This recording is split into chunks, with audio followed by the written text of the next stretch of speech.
Perhaps we need some outside universal threat. I occasionally think how quickly our differences worldwide would vanish if we were facing an alien threat from outside this world. And yet, I ask you, is not an alien force already among us? What could be more alien to the universal aspirations of our peoples than war and the threat of war? Near President-elect Trump's Bedminster golf course and near a military base, the FAA now taking action. And here's Aaron Katersky. Tonight in central New Jersey, a mystery in the sky. What the heck? The FBI is now investigating multiple sightings of swarms of drones hovering menacingly overhead night after night for the last several weeks. I can see 3 drones just in this view.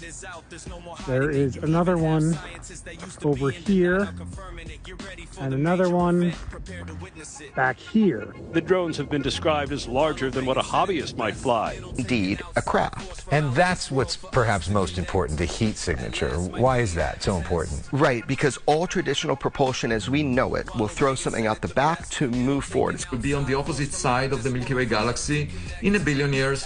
So it's not impossible to imagine that they would reach us as long as they develop the ability to launch such a huge thing. And then, the final point I'll make is that there are lots of risks on Earth. It's not clear how long humanity would survive.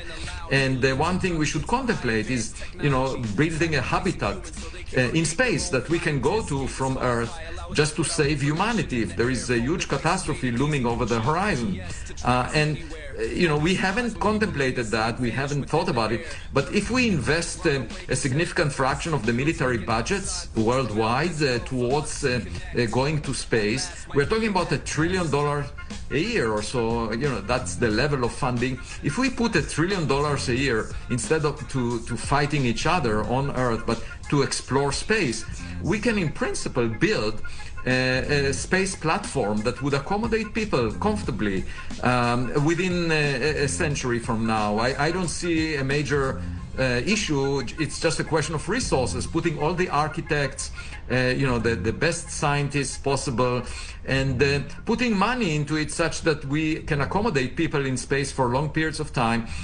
And, I'm talking about a century. That's a very short time. If you had 1 billion years to spare, then clearly you can imagine a future where humans will be in space as long as they see it as a priority for long periods of time. And if we can think about that, it means that others may have done that already.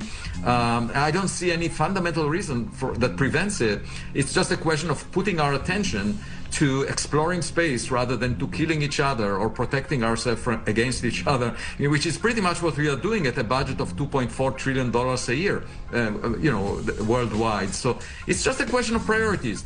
And the point is that this will be potentially a wake-up call. If we notice that someone else did it, suddenly we would realize there is a smarter kid on our block, and that kid is more advanced than we are, and it may inspire us to change priorities and work together, because we are all in the same boat. All humans on Earth are in the same boat. Makes no sense for us to be in conflict with each other all the time rather than work together and explore space.